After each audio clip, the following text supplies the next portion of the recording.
Hi, everyone, and welcome back to Open Your Eyes to the Universe. I'm Carolyn Ward, sitting in for Gabrielle Martin this week, and it's a pleasure to have you with us again for another episode. And I would say another episode of very deep wisdom that comes from people's rich experience in life. For those of you who don't know, Open Your Eyes to the Universe is a series of contemporary talks, conversations, open-eye meditations and interviews with people who inspire and uplift others by sharing their wisdom, insights, and experiences. Last month on Youniverse, we were exploring self-compassion with Dr. Sarah Eager, and Sarah's from the UK. And tonight, also coming from the European region, we're in the company of Antonella Ferrari, and you can tell where she's from Italy. And she'll be taking up the conversation on the language of love. If there is a part of the self that needs healing and growth, then it's the heart, the most vital inner sacred space. One of the sayings that I most find impactful and truthful is something that comes from the healing path of AA, Alcoholics Anonymous, the 12-step program. And they say the longest journey in the world is the journey from the head to the heart. So really, Youniverse takes up this journey very often, if not all the time. And tonight, very especially with Antonella. We'll explore with Antonella the 6 qualities that allow us to communicate from the heart. Let me introduce Antonella to you. She studied Oriental language and culture, both in Italy and in Milan and in Japan, before establishing a successful fashion business in the Emerald Coast in Sardinia. Sounds very exotic, doesn't it? Antonella has been a daily practitioner of Raj Yoga meditation for 33 years and presently coordinates Raj Yoga meditation centers throughout Italy. During this time, she's written 3 spiritually focused books: The Angel Within, The Song of Freedom, and Dewdrops. Antonella now works as a trainer in communication. So everyone, as always, we welcome your questions, and thanks to those who've sent them in advance. If you have access to the chat box, feel free to write your questions there, and we'll ask them in the Q&A time at the end of the talk. Antonella last visited and toured Australia in 2018. So Antonella, it's lovely to have you with us online. Welcome back down under, and we're looking forward very much to what you're going to share with us tonight about the language of love. Thank you, Caroline, and thank you everyone for having me here today.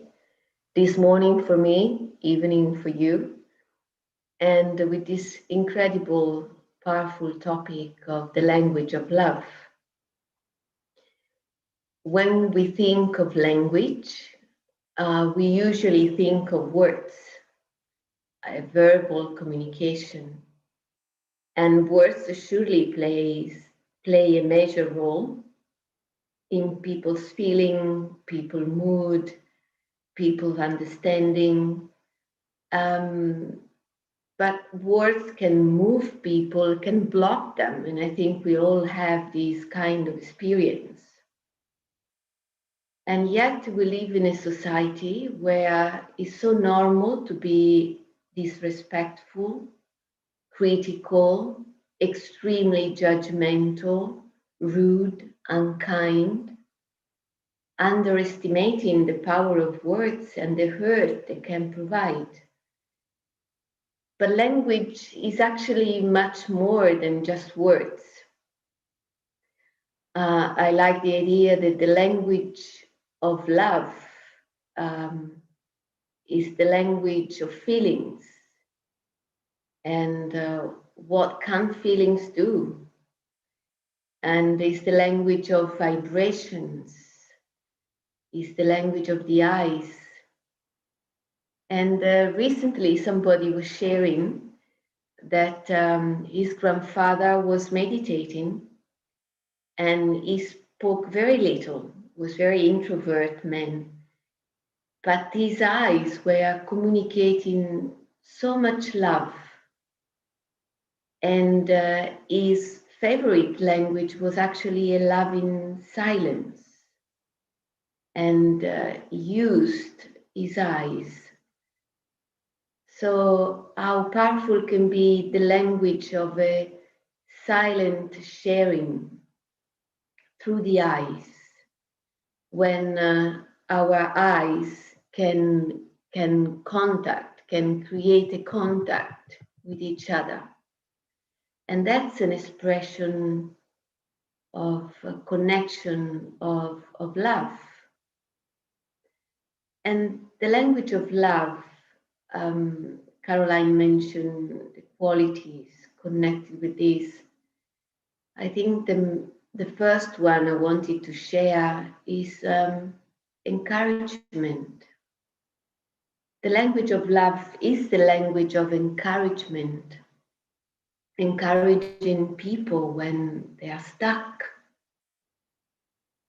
It might provide such a difference in people's feeling, just to tell them, you can do it. I believe in you. They're just few words, but they can change people's life, people's attitude. And it's like giving a positive push in their destiny. I remember in a high school, or maybe earlier than that, I was doing a lot of sports, and I was doing running with obstacles, and of course swimming. I come from a village on the coastline, so sport was very much part of my life.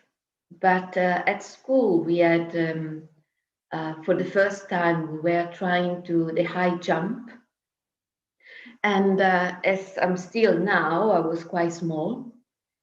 And so looking at the bar and I thought it's too much for me. I'm too small. And the other girl were much higher. So I was like withdrawing me from that. And the teacher came and she realized that. And because I was quite good in all the other sports, so she assumed that I could do it. And she really pushed me in overcoming that kind of insecurity. And so I did it, and it went on very well, and I did it for some time. And I felt, like somebody just pushing you a bit forward with their words, with their encouragement. They actually shape some other people's destiny in a way. Who knows, maybe that teacher did shape my destiny with a kind of encouragement. And I think we are very much instrumental for each other, to encourage each other. And it does take a little bit of attention to check other people's feeling. Listening is a language of love. Listening seems to be a passive attitude, but implies so much attention and care about people's feeling and where they are at, and when they are expressing their weaknesses or limits that will prevent them to express their best.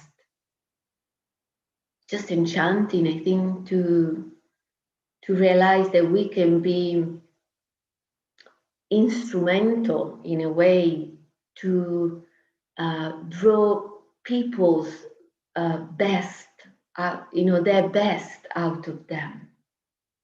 And we can be instrumental for each other in that way.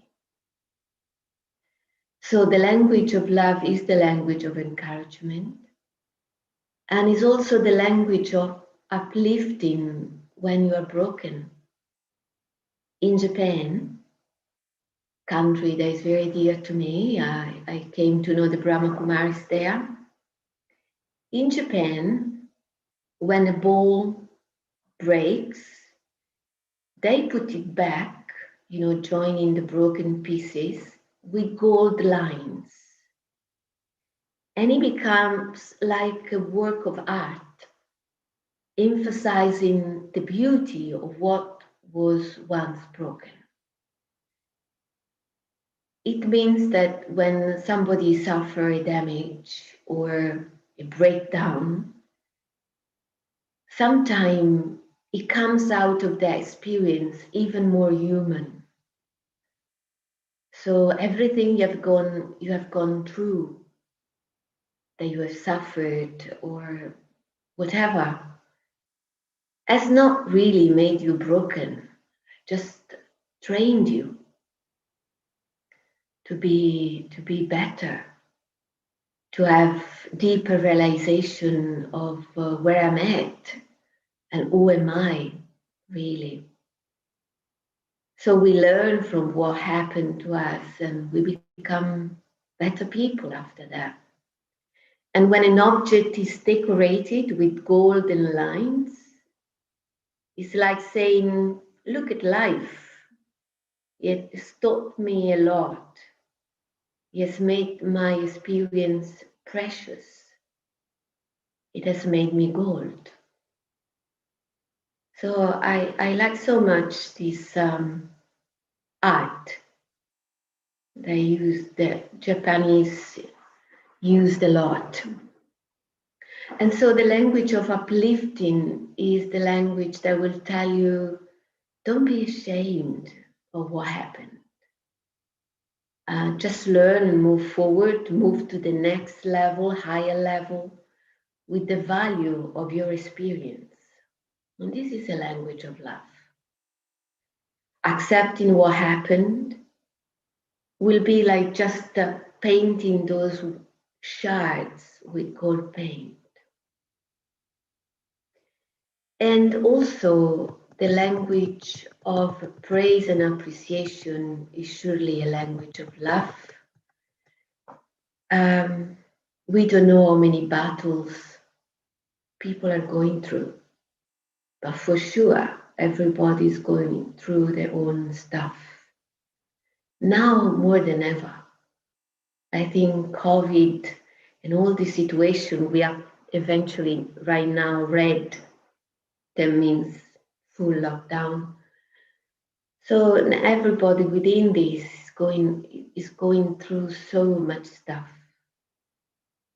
But a principle, a spiritual principle, a criteria is to be anyway kind.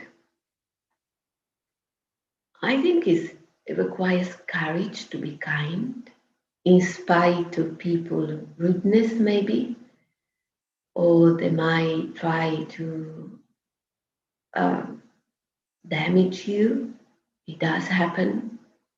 And yet remaining kind requires courage and requires the idea or the consciousness of going through whatever, learning through those lessons to be very noble. I like the idea of nobility, and I do connect it very much with the language of love. And instead of criticizing someone for their mistakes, which is very easy and very common, choosing to praise them for their strength is a way to empower them and facilitate them in a way for a potential change. Criticize them does not change people, at least in my understanding. On the contrary, it will make them react even more and get stuck. That means nothing gets solved for none of us.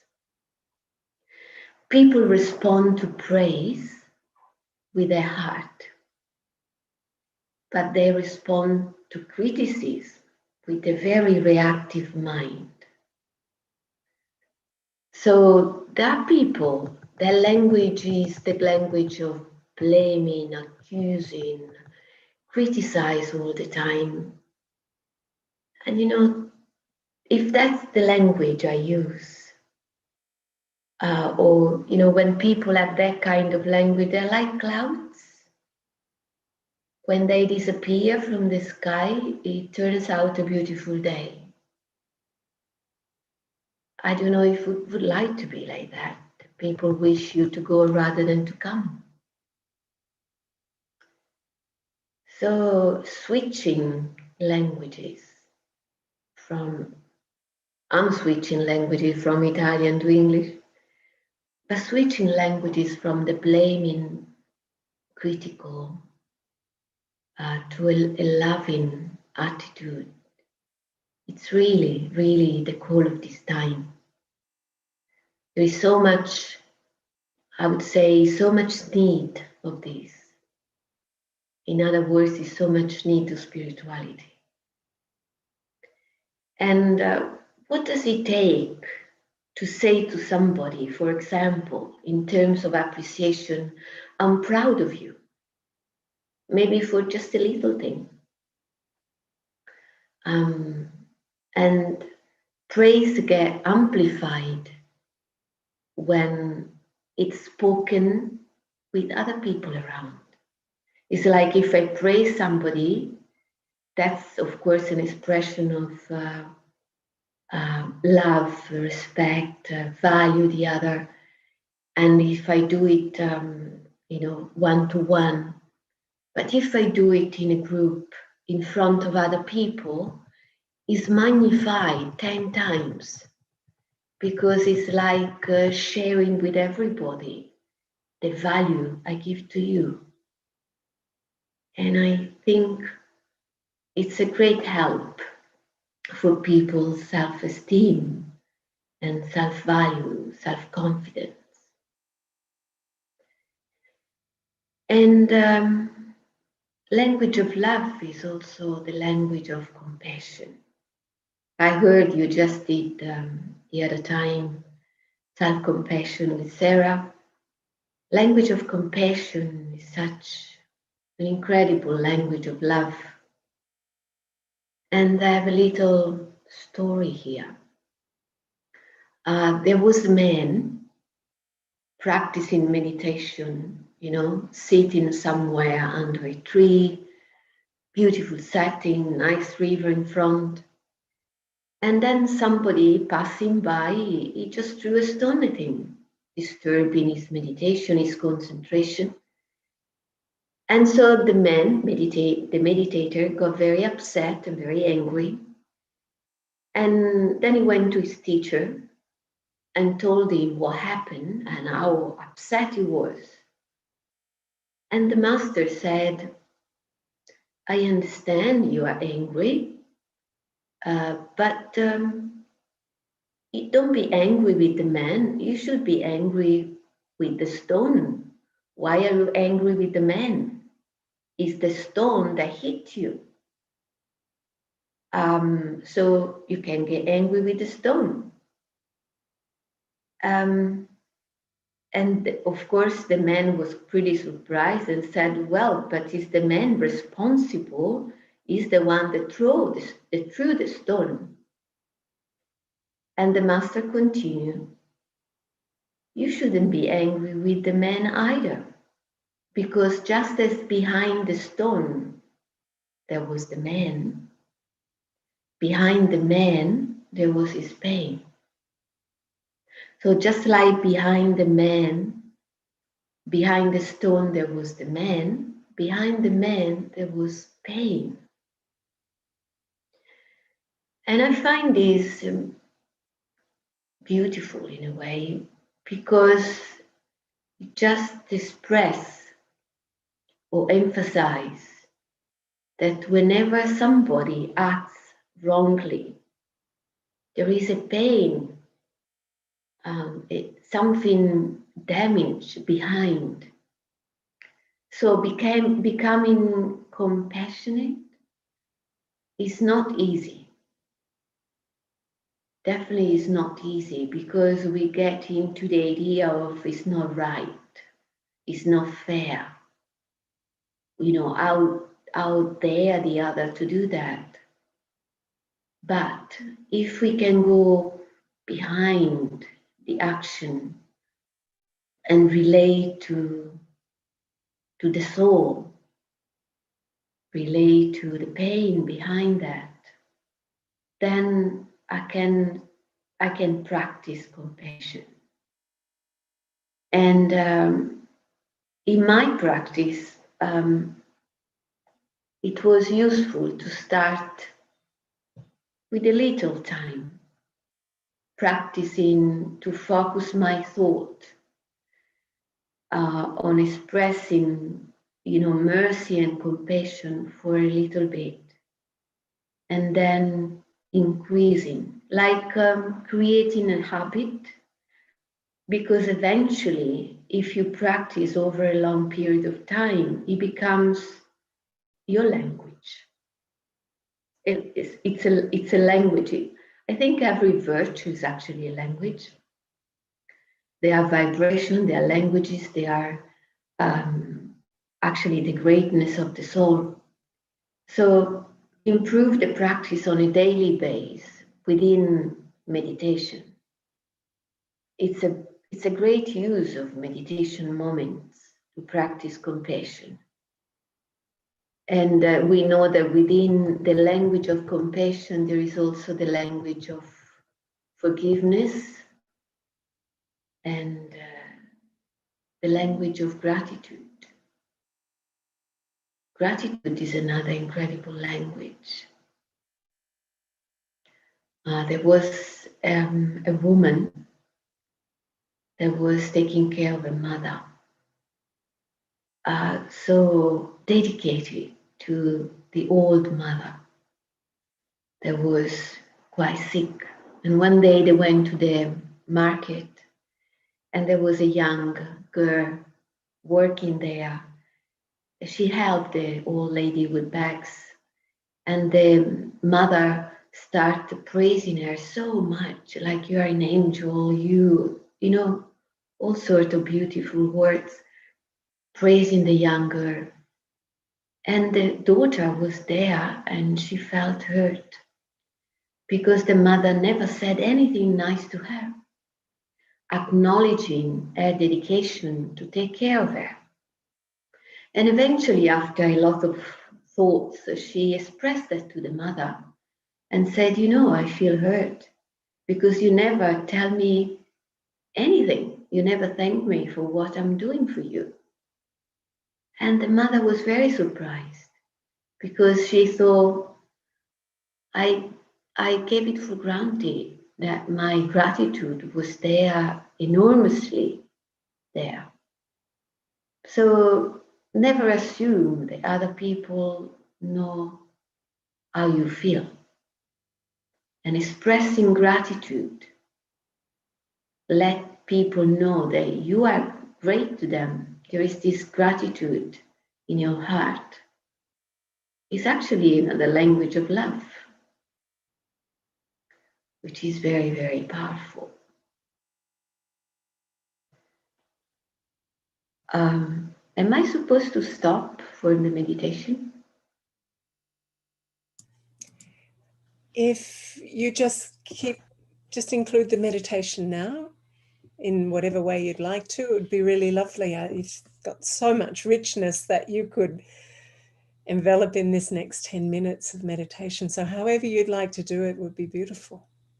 Yeah, we can do the minutes of meditation.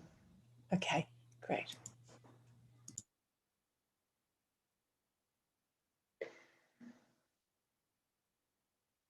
So I just relax and withdraw in my sacred space inside.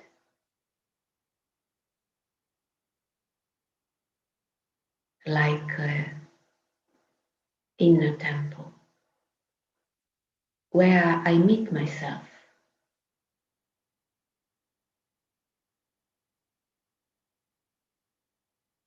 Meditation is a meeting with myself, a journey in discovering what is really inside my heart and my mind.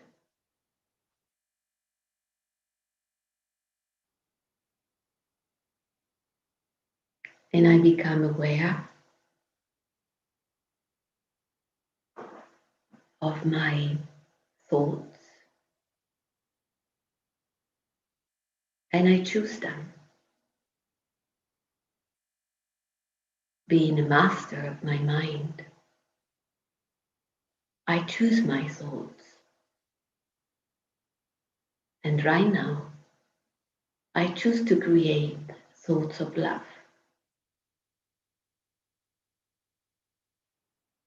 They are very peaceful. They are very deep.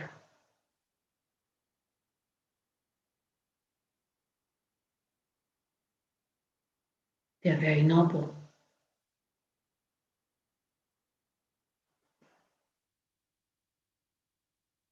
And the first thought is about compassion. Whoever transits in my mind, because the mind is like a square, people come and go freely. Without invitation, people come, people go. Like clouds, they come and they go. So whoever transits in my mind,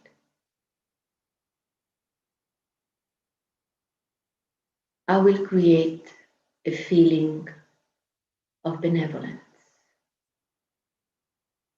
of mercy, of compassion, of acceptance, in spite of who they are,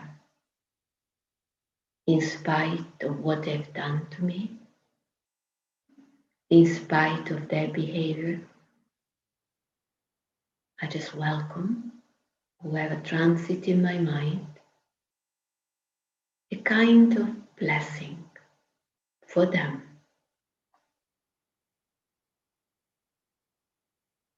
And like a boomerang, when I share these thoughts, sharing good feeling with whoever,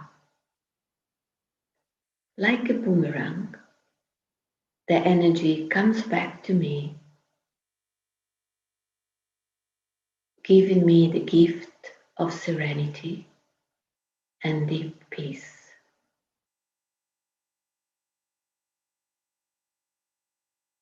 And healing takes place. Peace will provide the healing energy within my mind and my heart. And I keep doing this exercise in my inner temple. Whoever transits there, I will share feeling of benevolence, mercy, and compassion. They will be like seeds, and people will perceive the energy and respond even from far away.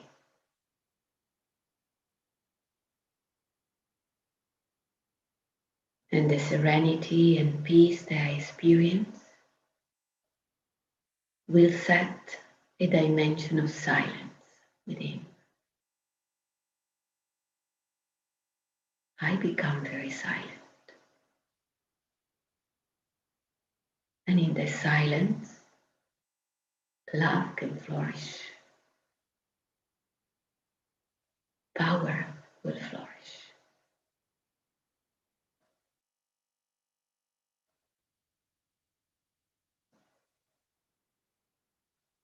And not just now, but during these days, I will carry on this exercise. And this is the gift I can give to whoever I know, I encounter.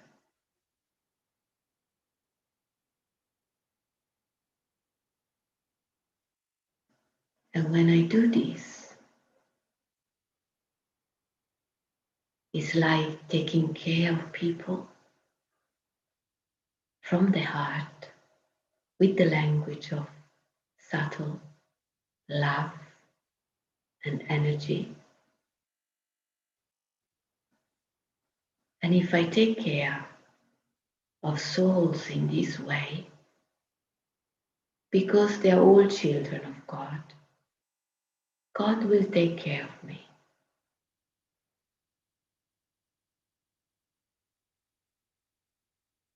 And the language of love will expand even further, will deepen even more, bringing me close to my true self and to my Father, the highest being, the highest energy, the ocean of love.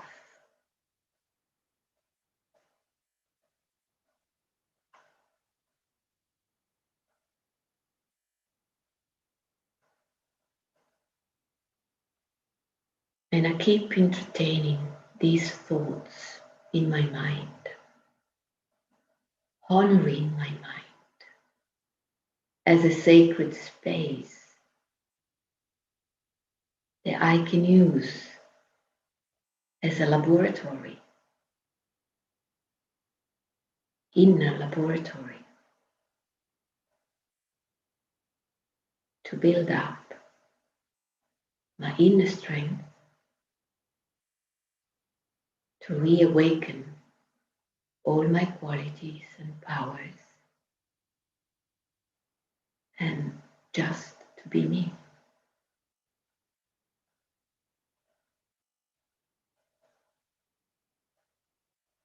And when I create this energy inside, every cell of my body will benefit.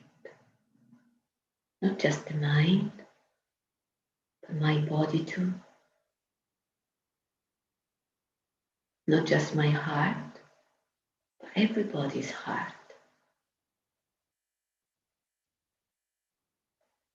And this vibration, I cannot be close in a room, but they can travel and reach very far.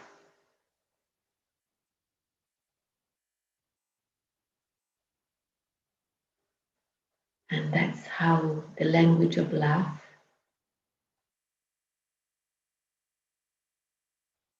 can uplift each other, encourage each other,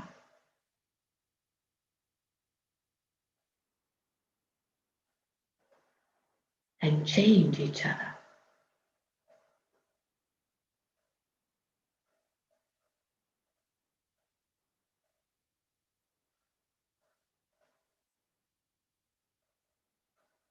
Oh,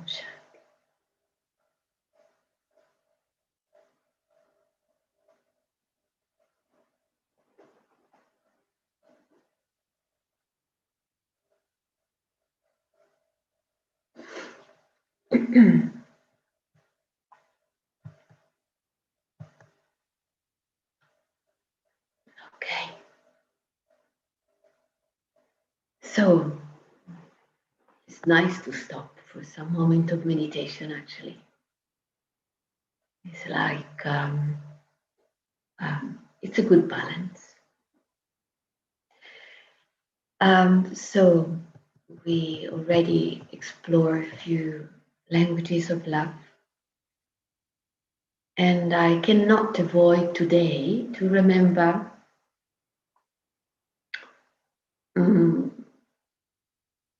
I don't know if you know Daddy Yankee. Daddy Yankee has been our former responsible of the Brahma Kumaris for many years, and she has been serving in Europe consistently for many, many years. So we all know Daddy very well. And I guess that if you are in touch with the Brahma Kumaris, you know her also. She definitely masters all these languages. And today we remember her because it's she left this world and her body a year ago, the 27th of March. So we were remembering Daddy Junkies in this early morning. And a language of love that I can, that Daddy reminds me of, is the language of friendship. Daddy Junkie, I just came across this phrase a few days ago and it got stuck in my mind because she said, if you consider someone as an enemy, you know, if I think of whoever thinking is an enemy for me, then in my subconscious mind, I will have a sense of fear because enemy means danger. Danger is something that provokes me fear, if not panic. So when there is fear inside myself in some way, love doesn't find a space or a way.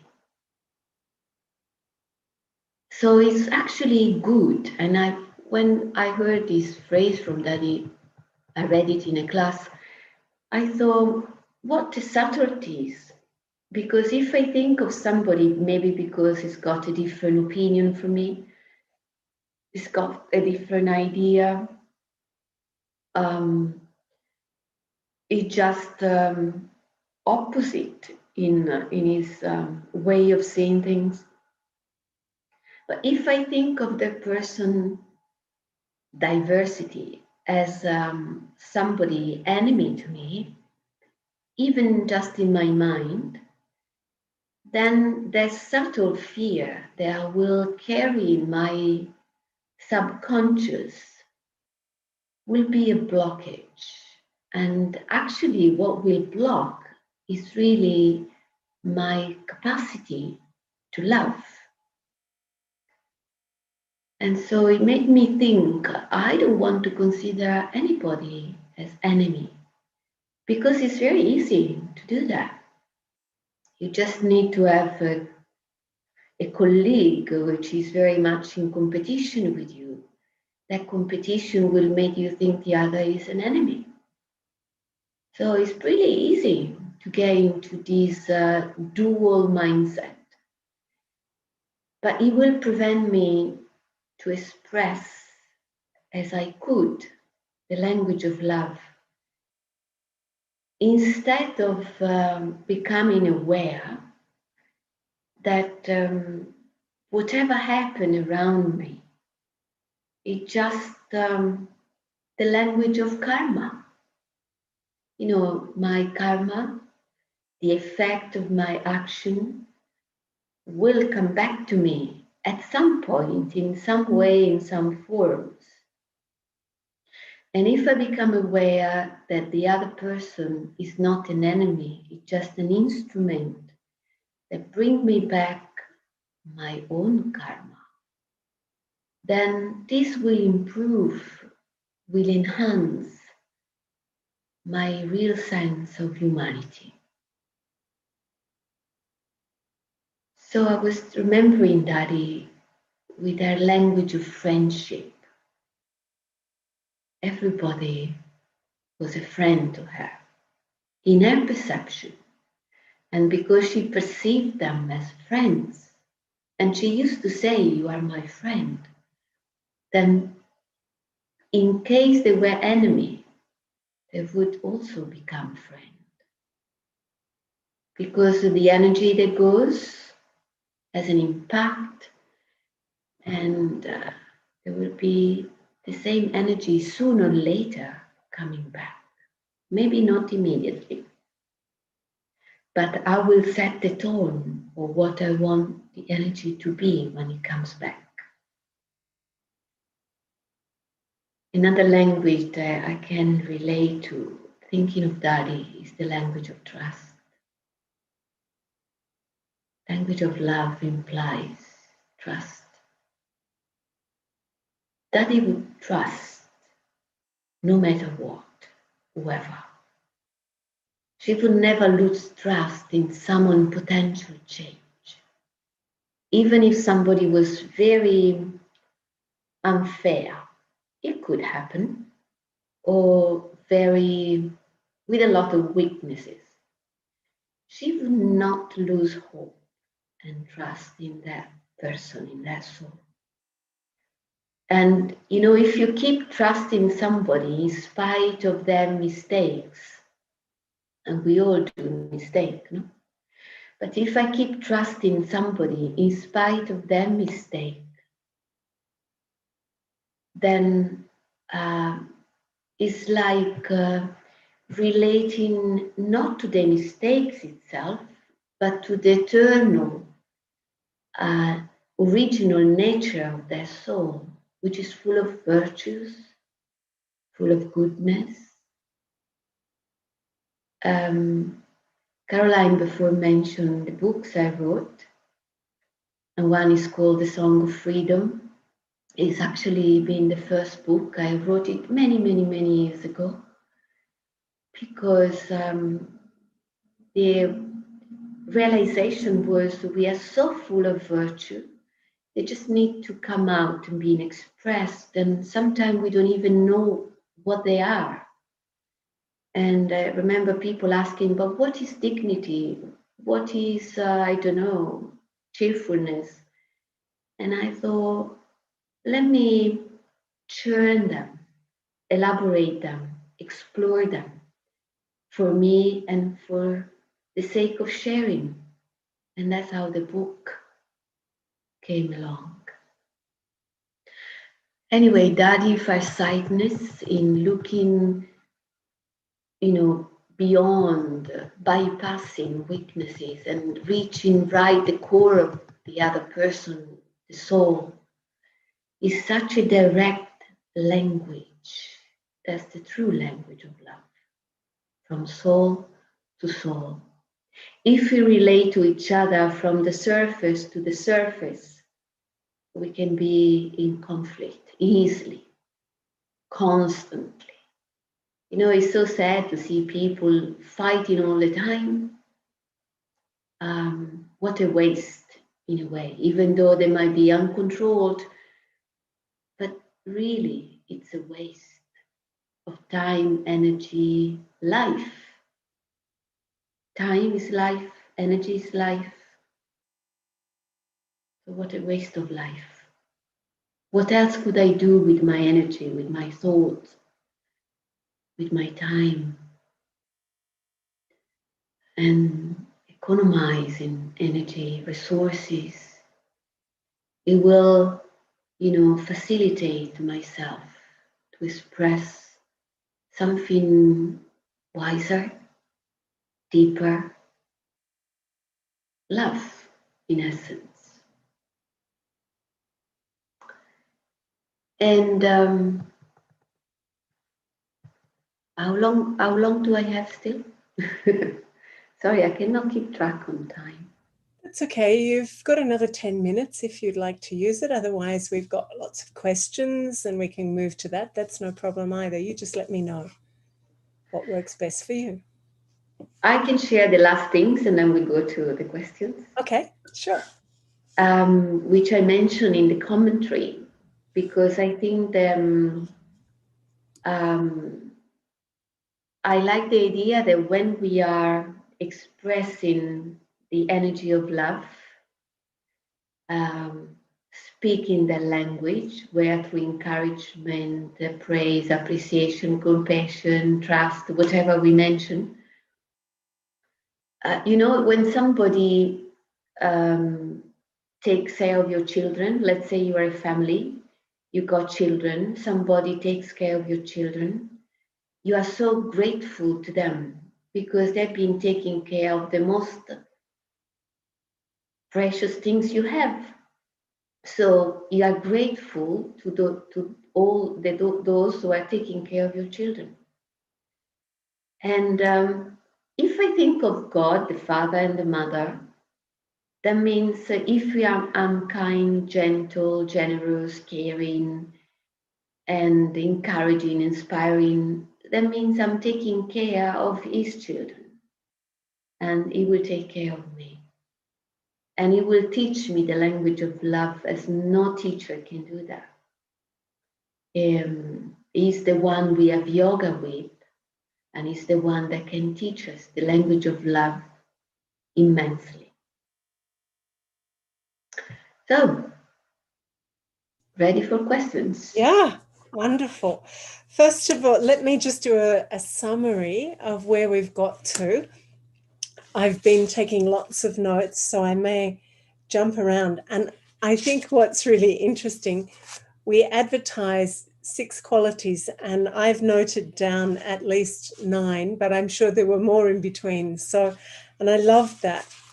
You started out by talking about encouragement. I thought that's wonderful because it's not the typical one you think is going to come out, especially first. And coming from the root of the Latin speaking world, of course, the inside of encouragement is to give courage, and the root of courage is cœur, which is heart, right? So it's to help people connect to the power that's in their heart, to give them that courage, which is of course the center of love.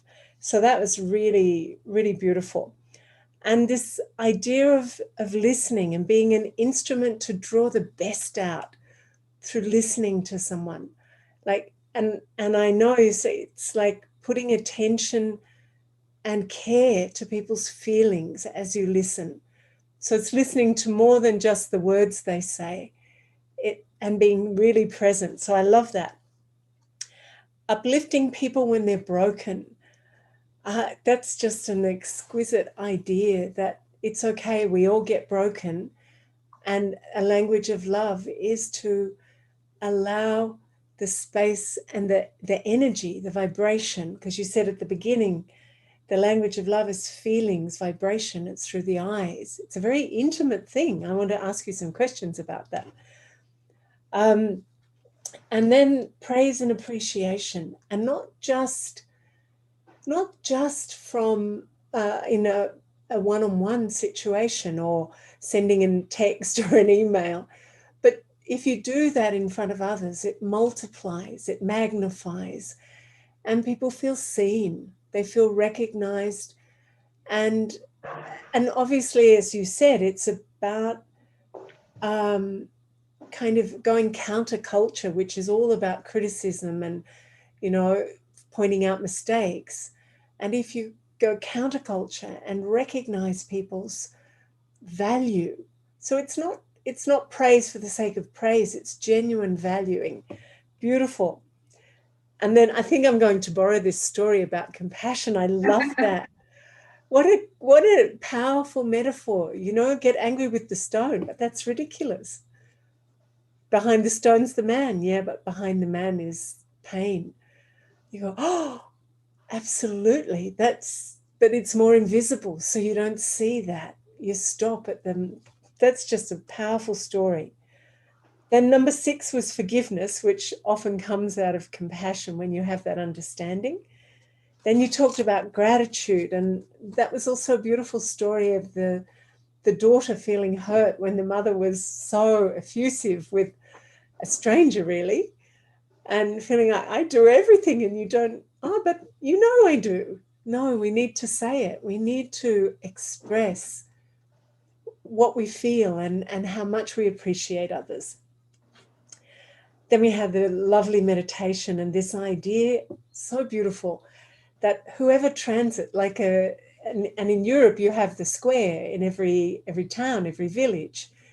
In Australia we don't have that so much, but it's in Europe, it's what makes community very powerful, because people go and sit in the square and feed the pigeons, and it's a big community place. But people come and they go, and it's like that happens in the mind as well.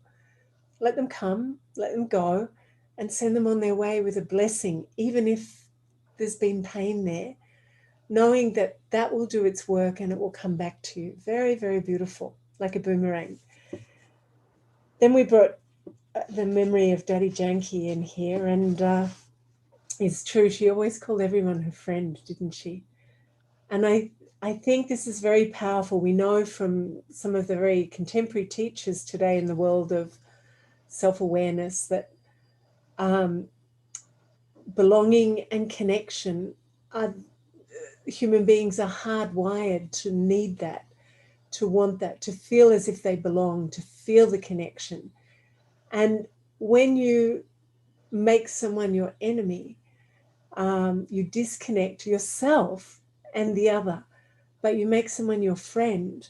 And there's that saying, right? The easiest way to destroy your enemy is make them your friend, which is a wonderful thing. Right. And then finally, you talked about trust as fundamental. And then this idea that if a parent is really, a mother is really so grateful if you take good care of her children, and all of those blessings come back to you. So if you have this sense that we're all brothers and sisters, we're all one of, children of the same parent, and I take care, then the parent takes care of me too. So they're my summary thoughts. I think are really very good summary, Caroline. I'll send it to you later, because I find it really beautiful. It was because for me it was a shift on what I expected. I don't know what I expected, but I loved the beauty and the practicality, like this combination, that it's really beautiful. Each of these qualities, so beautiful and yet so practical. There are things to be done, whether it's attitude or generosity and, taking action. There are things, and I love the idea of when you said remaining kind, no matter what anyone is however anyone is treating you. And I thought, wow, that's a power, to be able to stay kind. So I'm going to ask you, I've got some questions here that have already come in. I want to remind everyone, we've got another good 20 minutes of questions, even more. And then we'll have another meditation, which is a beautiful Carmen Warrington meditation on love. So please do send in questions if you've got them. We'd love to delve into them. So I've got a number of them here, and I'm going to begin with this one. When your heart is broken because you haven't known how to love well in the past, maybe you've not been good with boundaries, maybe you've lived in some dysfunction, maybe you grew up in a family where that was challenging, where your parents didn't know how to love well, maybe you got married to someone who didn't love you as well as you hoped they would. There's a lot of broken heart in the world. And I know for me that, loss also, when you lose people that you've loved, it's challenging to love again in that very personal way. And I remember at one point, I was so sad when I started meditating. I had these amazing experiences of God, this energy of God's love. And then it stopped, and my heart honestly felt like this table underneath the computer, rock hard, like it was padlocked closed, and I couldn't feel anything again after I'd experienced. So how do you open your heart when you've lost trust? So you say trust is fundamental. When you don't trust, your heart doesn't trust anymore. How do you make your heart strong enough that doesn't matter what happens, it's independent and it loves anyway? What do you do, Antonella? Yeah. For quite a long time, I used to think of whatever happened to me in the past that was, something not nice that I experienced. There was a kind of bad memory that broke my heart. Whenever I was thinking of the past, thinking, poor me, what I've been going through, Mm, I had that trauma. So I would relate to my past as a victim mm, because poor me, I had to go through all these and people did this to me and etc. etc. So my thought was I've been under a trauma or under a bad experience, which, uh, like a victim. mm, And nothing would change. Actually, I would entertain those memory and make them even bigger. yeah. No healing whatsoever would take place. Actually, it would expand. One day, I had this thought: I haven't got any trauma. The experience was actually, a training for me. And to keep thinking as a bad memory is my choice. So today I choose to thank the experience Mm, and close it. And I think probably I reached the bottom, like, well, I don't want to carry that burden any longer. I don't know if you know the story of somebody carrying a big load on his head, and then a truck passing by and said, poor man, just come on the truck and relax. And the man sat at the back of the truck, but still with the load on his head. yeah. So what's the point of getting a lift, just for the sake of not walking, but the load was still on his head. So it's like we carry the load on our head in spite of people trying to help us, God trying to help us, situation trying to say, get clean and free. And we keep carrying the load. It's a choice. And probably we get into that pattern because of a habit.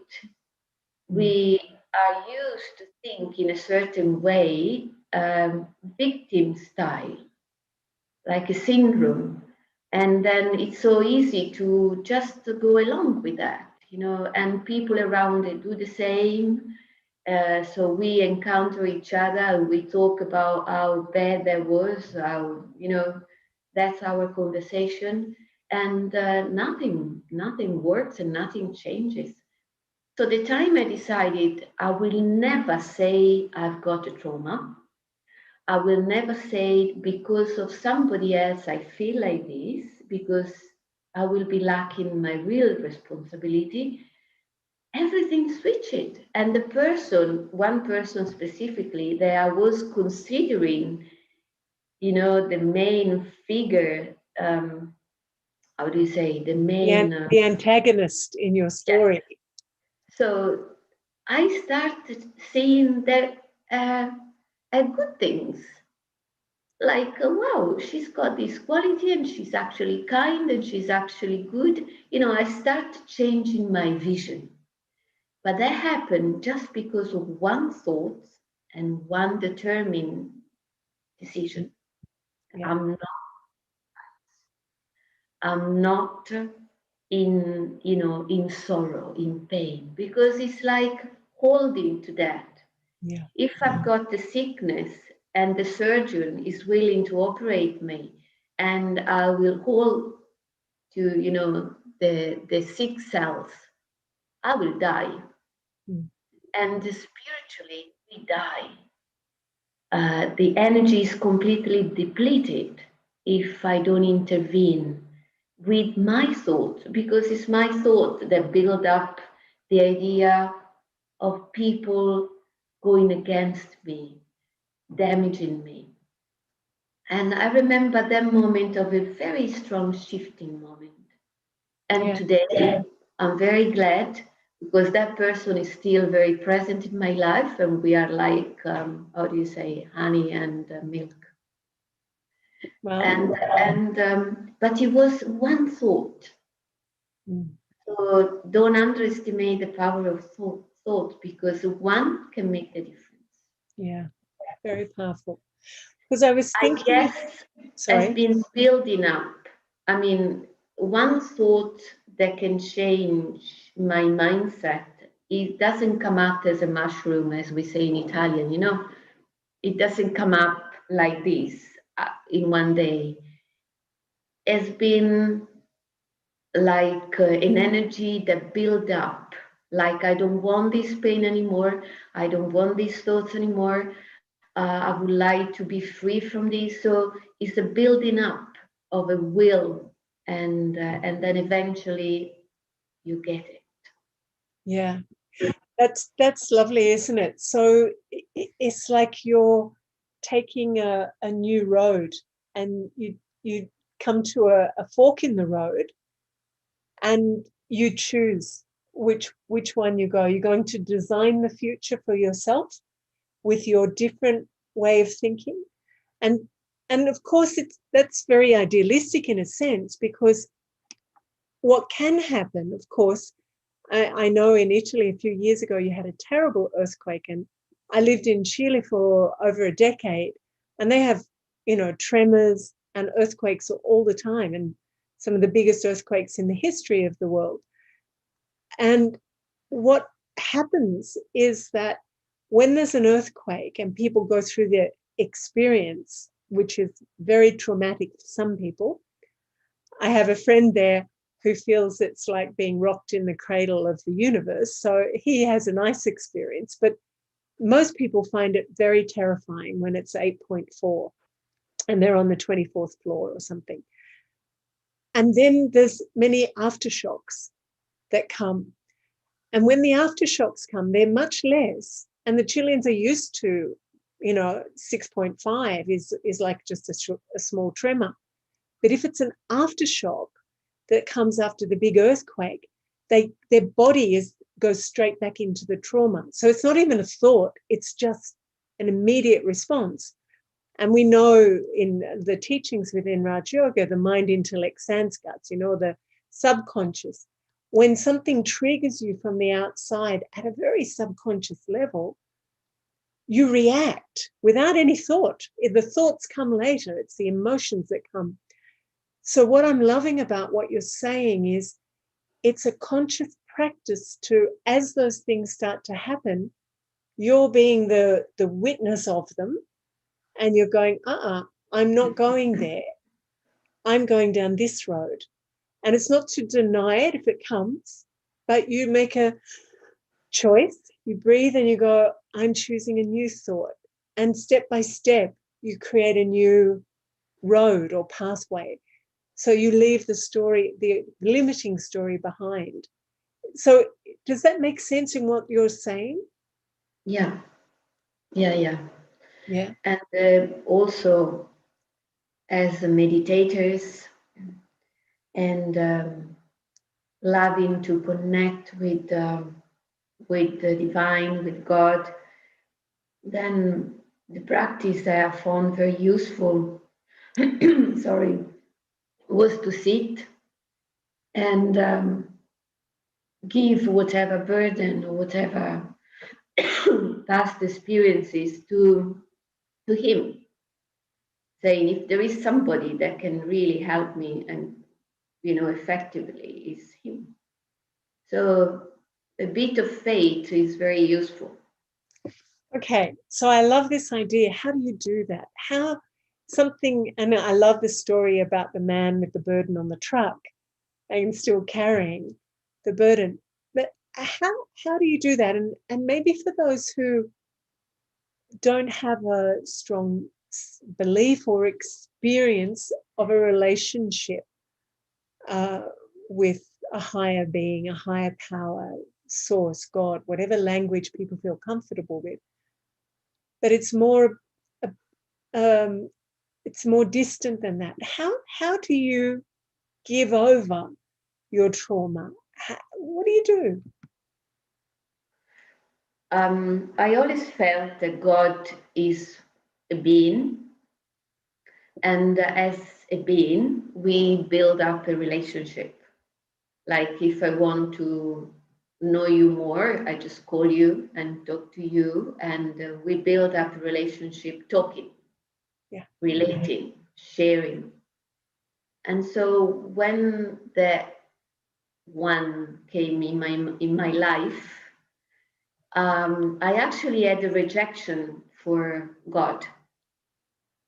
So I couldn't stand even the word God in Italian. That was the rejection level.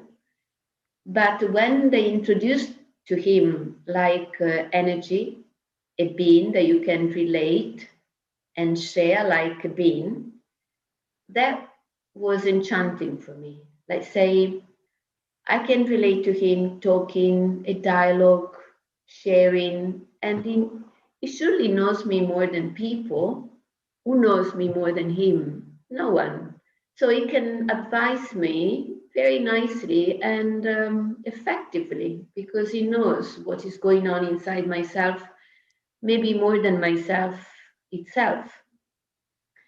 And so I think any relationship implies giving time and putting in something, talking to each other, relating, sharing.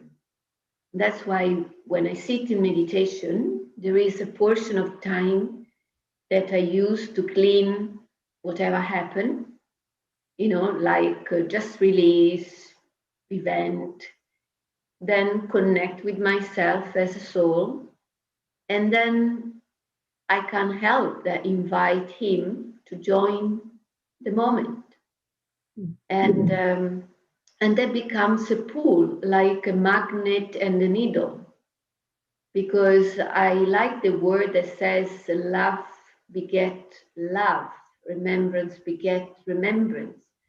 So I know that there is this principle in spirituality that when you remember him, he remembers you. Very comfortable. So I just need to think of God, he will think of me, and we have a dialogue. Something very simple, like a child will remember his grandfather or his father or his mother and start talking. When I was a little girl, I remember having a little angel on the wall, and I would talk to that angel, you know, and that angel was very friendly. It was just a little piece of things on the wall, but it was meaning like talk to the universe, talk to something which is invisible that you can feel it in a way.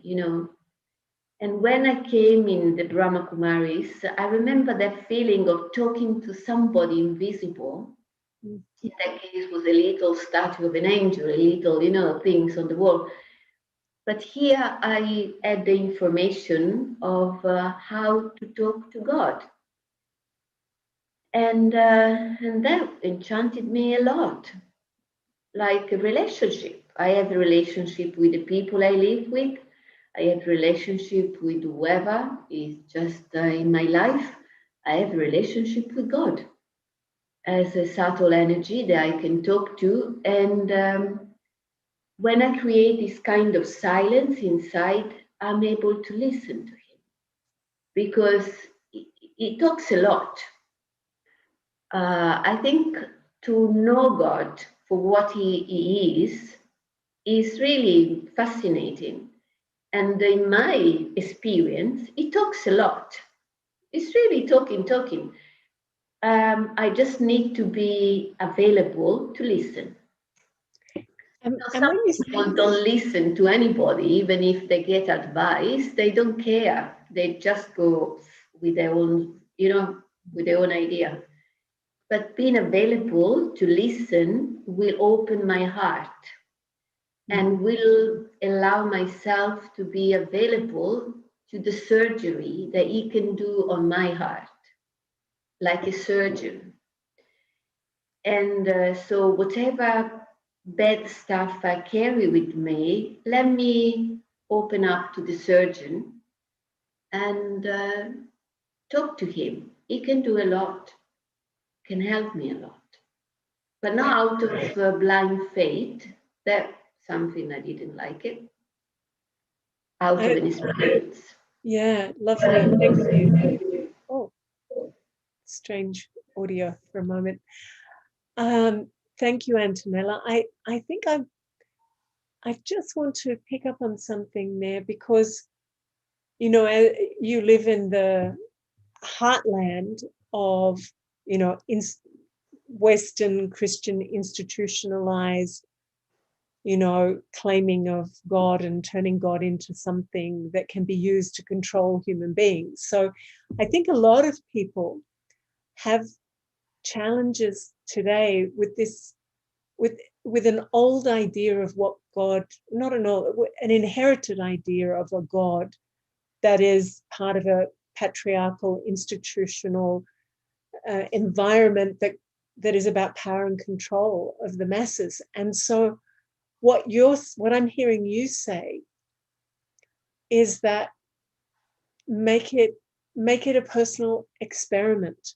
Be open and experiment. And when you say God talks a lot, maybe it's not words. Maybe for some you hear words, but maybe it's like energy, it's feelings. Is that what you're meaning? Yeah. It's like if you have a question and you pose it to him and just stay silent. Silence in between is what allow me to listen to the response. Yeah. You know, sometime many years ago, there was a journalist, they interviewed me. And while he was interviewing me, I could feel he wasn't listening to the answer. Mm. And so the article went out in the newspaper saying I was a Buddhist. And he invented everything because he wasn't listening to my answer. He was so busy thinking of the next question.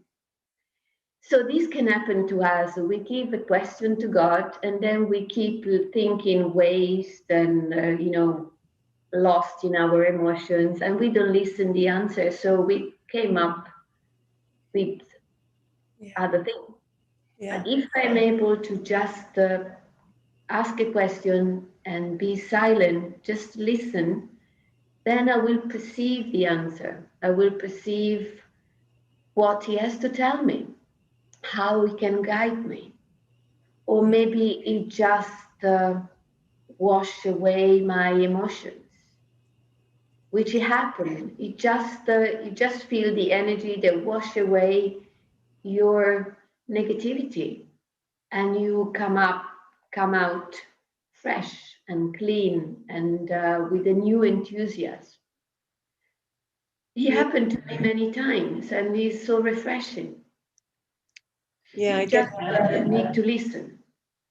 I can feel this is very much an answer that's coming from your experience. So that's what makes it very possible to enter in and experiment with that. And of course, you know, I know that there are a lot of people can have reactions to gender, like God as a he, as a father, but I think what I hear from you in your clarity with your relationship is you make it personal, however that relationship is for you, and the language of love for you, that's what you use. And it's your personal relationship. It's not anything to do with anyone else. And that's very beautiful. We have come to the end of this part of the program, we're going to have another meditation, which is going to be our beautiful friend and Sister Carmen Warrington. She has many meditation CDs. And so I think we're going to listen to one now on the language of love.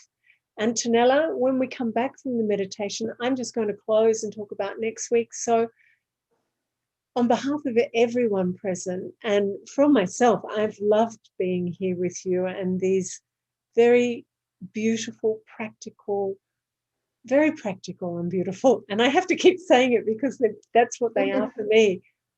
Not just ideas, but practices.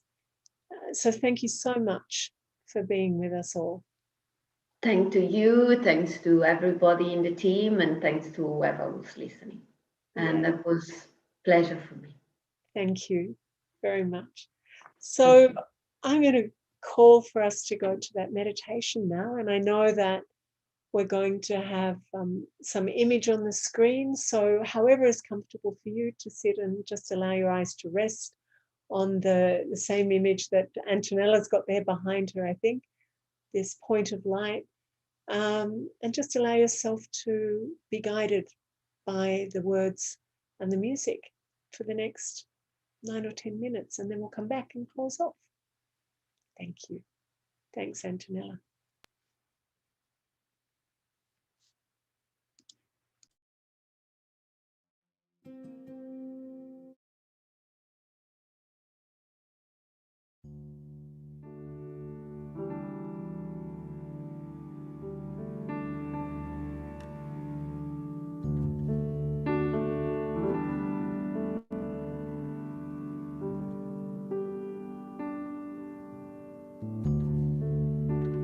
I accept myself now.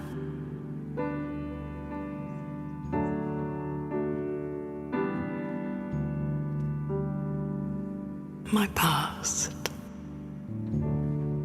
my aspirations, my hopes, my dreams, my achievements, and my mistakes all merge within the present moment.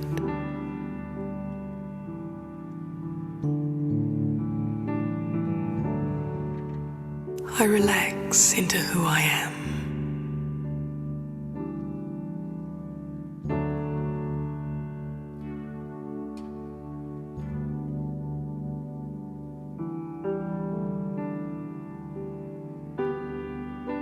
I accept myself as I am.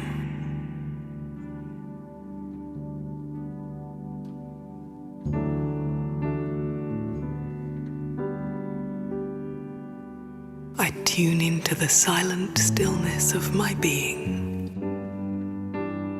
and connect with the original qualities of my spirit.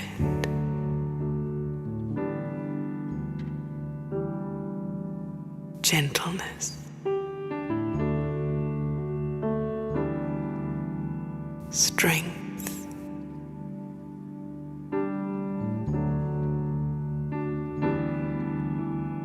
happiness,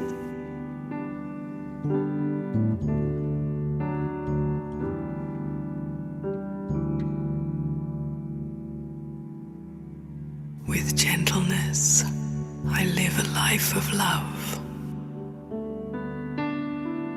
Not control, love.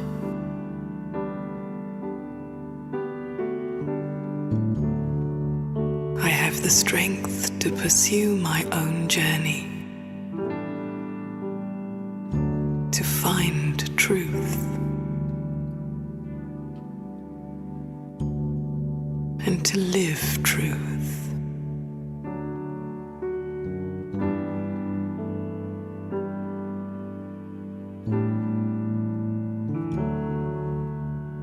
When I am at one with the love inside me, I experience happiness.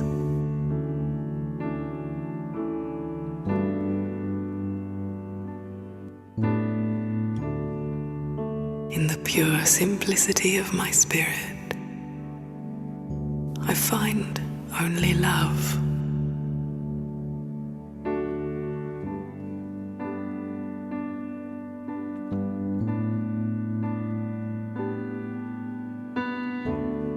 Not the desire to control or direct, but real love.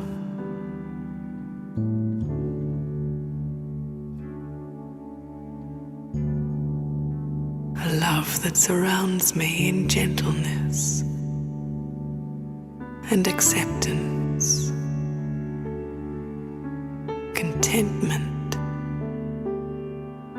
and humility.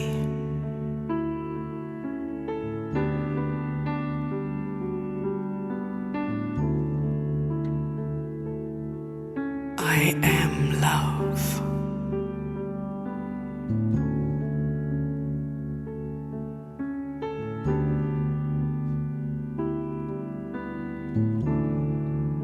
I allow the experience of love, not seeking it externally, but recognizing it as part of my inner nature.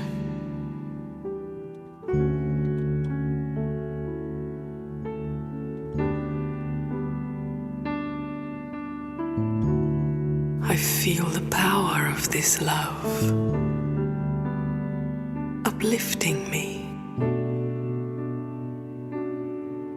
and awakening my innate divinity.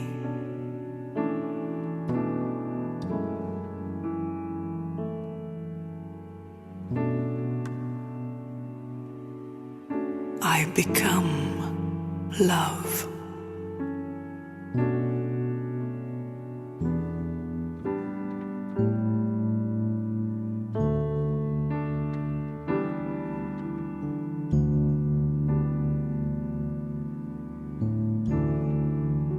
I allow love to radiate through my spirit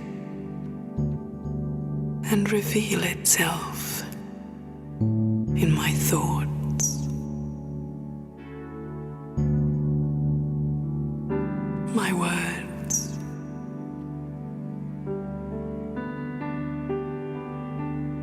my actions.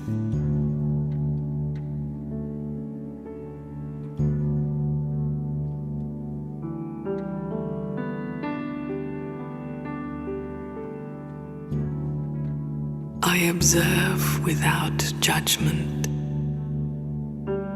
and I reveal love.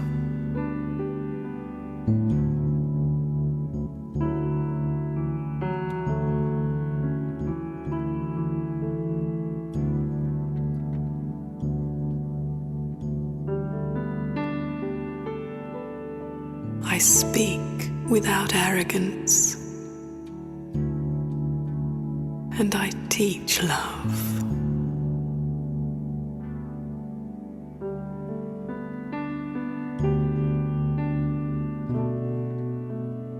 I act without complexity, and I become love.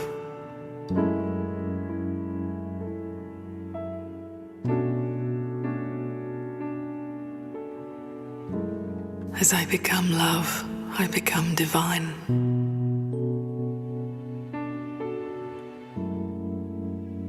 I am divine, and my life expresses the pure gentleness of my spirit.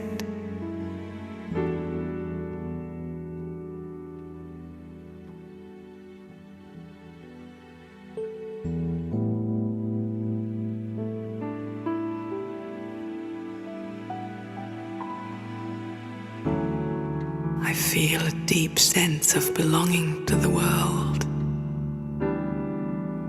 and the world belonging to me.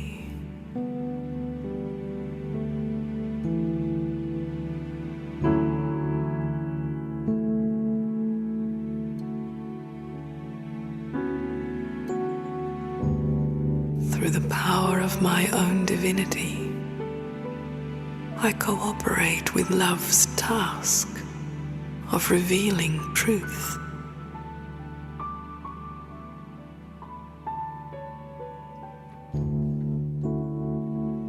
And healing the world.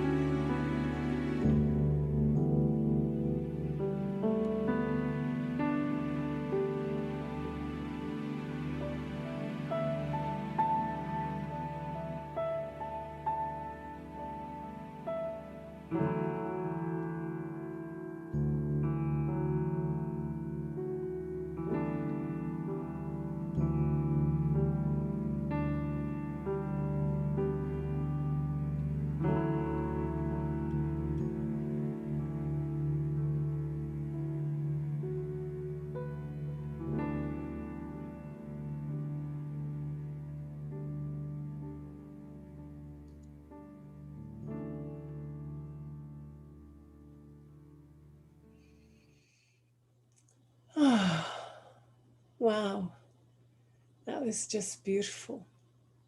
What a glorious way to finish off such a rich and intimate evening of deep spiritual truths. So everyone, thank you very much. As we've already said, thank you to Antonella, and there are many comments that are coming in saying thank you, thank you, thank you. Antonella, it was wonderful. Thanks for such a great session. Antonella, it was wonderful. Thank you, Antonella. So thank you, Antonella. We look forward to next time you grace the shores of this very big island down the bottom of the world, or at the top, whichever way you're looking from. Thank you to you from heart. Thank you. Yeah. So, Pete, we're going to have a look at some of the takeaways for this week. Thank you all also for your questions. We got through most of them, even though I only asked one or two, but in the conversation they got kind of folded in, so that was great. You might like to have a browse online at our bookshop, which is called Eternity Inc. And it has a full online range of books on self-empowerment, spirituality, and they're always at not-for-profit prices. So we cover the costs of what it takes to produce and deliver them, but that's how they come to you at that price. If you'd like to subscribe to Open Your Eyes to the Universe to receive monthly updates, please email us at the email that's on the screen, which is special.events@au.brahmakumaris, spelt as it is there, .org. And then you'll get an invitation and a link to every episode. You won't miss out. Our next episode of Open Your Eyes to the Universe is on Saturday, the 24th of April, same time, 6 to 7:30 p.m, and we'll have reverted to Australian Eastern Standard Time, not daylight saving time anymore. So not that it should make any difference on that day. You should be well and truly used to it. Maybe it happens that day, I'm not sure. The day after. I don't know when it happens, but I was told to read it, so there it is. It's been really lovely to have the opportunity to work with the team, unbelievable behind the scenes team here, and this very beautiful creation that is co-created with all of you who show up each month and bring your hearts, bring your minds, bring your whole being to be present and support what is happening here. So thank you very much, everyone, for your presence. It really is a gift. And as Gabriel will still be in New Zealand next month, I will be back again and look forward to seeing you then with our special guests that are being confirmed as I sign off now. So good night, everyone, and thanks so much.